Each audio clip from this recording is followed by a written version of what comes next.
Bek sekaligus kapten timnas Indonesia, Jay Idzes dirumorkan akan berpindah klub ke AC Milan di awal musim 2025/2026. Sebelumnya, pemain andalan Venezia FC ini menjadi buruan tim-tim papan atas di Serie A. Di antaranya klub yang sempat dikaitkan dengan Jay Idzes yaitu Juventus, Inter Milan, AC Milan, hingga Bologna. Baru-baru ini, rumor Jay Idzes ke AC Milan pun semakin ramai diperbincangkan. Hal ini karena AC Milan memberi kode keras dengan mengunggah sebuah animasi yang memperlihatkan sosok seseorang yang menandatangani kontrak dengan klub tersebut. Huruf yang tertulis dalam tanda tangan karakter animasi itu adalah huruf J. Sontak unggahan AC Milan tersebut pun memicu perhatian luas, termasuk dari para pendukung timnas Indonesia. Banyak yang berspekulasi bahwa AC Milan tengah mengincar Jay Idzes dan berencana menawarkan kontrak kepada bek berusia 24 tahun itu. Seperti diketahui bahwa kontrak Jay Idzes dengan Venezia berakhir hingga 30 Juni 2027. Namun tak menutup kemungkinan jika tawaran menarik datang, Idzes akan menerima tawaran tersebut. Idzes merupakan sosok penting bagi Venezia. Sejauh ini ia sudah 27 kali dengan presentase starter hingga 93%. Catatan penampilan Jay Idzes bersama Venezia sangat mengesankan. Tak heran jika di bursa transfer ini ia diburu oleh banyak klub-klub papan atas Serie A. Menarik untuk dinantikan bagaimana masa depan Jay Idzes di bursa transfer musim ini. Bek timnas Indonesia, Elkan Baggett, mencurahkan isi hatinya terkait kerasnya dunia yang dihadapi pesepak bola. Sebab, menurut dia, sepak bola seringkali membuat para pemain mengalami stres berat. Curahan hati itu disampaikan oleh Elkan Baggett ketika menjalani sesi wawancara bersama kanal YouTube Sherbert Lemon. Dalam sesi bincang-bincang itu, ada banyak hal yang disampaikan Baggett.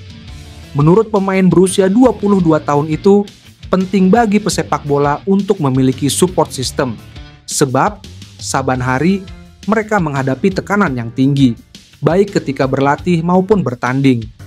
Elkan Baggett pun menceritakan pengalaman buruknya ketika harus berhadapan dengan media sosial. Beberapa tahun yang lalu, pemain kelahiran 23 Oktober 2002 ini sangat aktif menggunakan Twitter.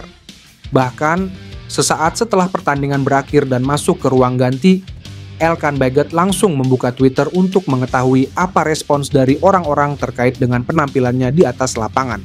Beruntung, dia langsung menyadari bahwa itu adalah perilaku yang kurang baik karena bisa sangat menguras psikologis ketika melihat banyaknya hujatan yang datang ketika pesepak bola tidak bermain baik. Di sisi lain, Elkan Baggett kabarnya sempat dipanggil Patrick Kluivert beberapa waktu lalu. Namun, ia kembali menolak karena ingin fokus bersama tim untuk kepentingan karirnya. Tentu ada kans Elkan Baggett dipanggil Kluivert lagi pada Juni mendatang untuk lanjutan kualifikasi Piala Dunia 2026 zona Asia. Timnas Indonesia akan melawan Cina dan Jepang pada medio tersebut. Elkan Baggett harus berusaha keras jika ingin kembali ke timnas Indonesia. Terlebih di posisi bek tengah persaingannya cukup sengit.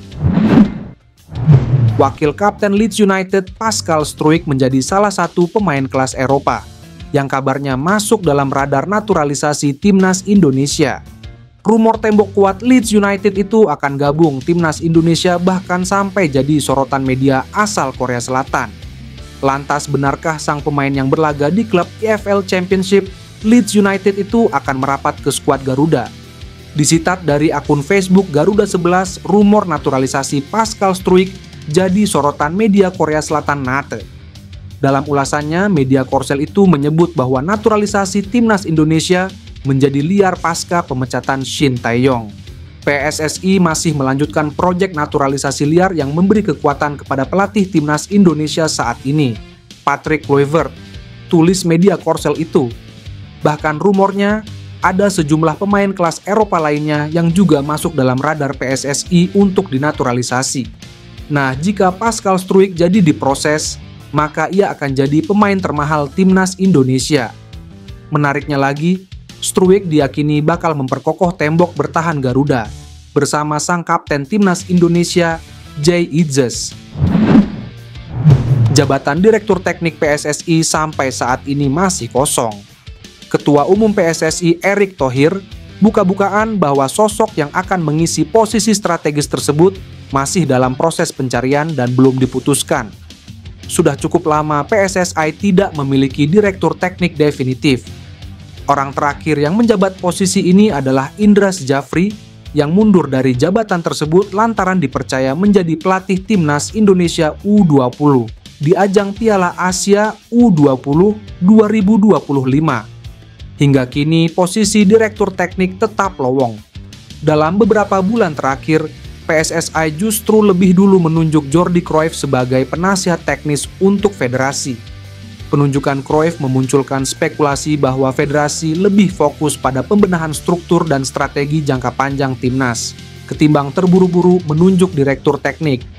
Erick Thohir sendiri meminta publik bersabar dan memastikan bahwa keputusan penunjukan akan dilakukan secara cermat.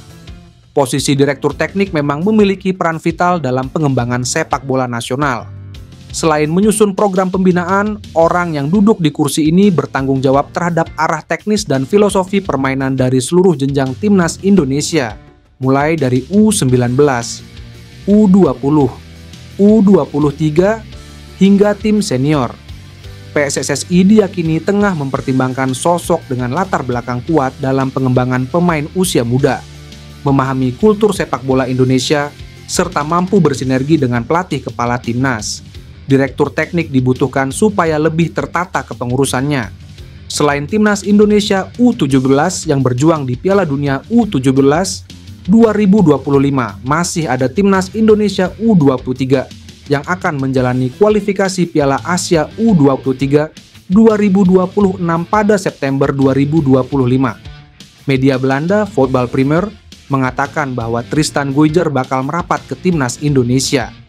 Disebutkan bahwa PSSI telah melakukan kontak dengan Tristan Guyger untuk melakukan proses naturalisasi untuk membela timnas Indonesia.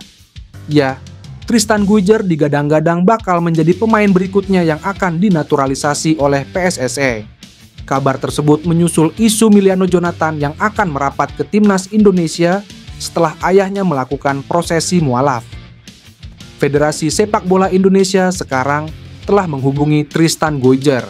Negara Asia itu berharap untuk meyakinkannya untuk bergabung dengan pelatih kepala Patrick Kluivert untuk Indonesia.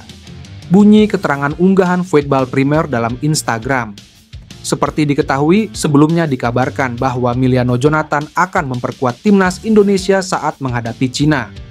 Kehadirannya bisa mengisi kekosongan posisi yang akan ditinggalkan Marcelino Ferdinand yang harus absen karena akumulasi kartu kuning.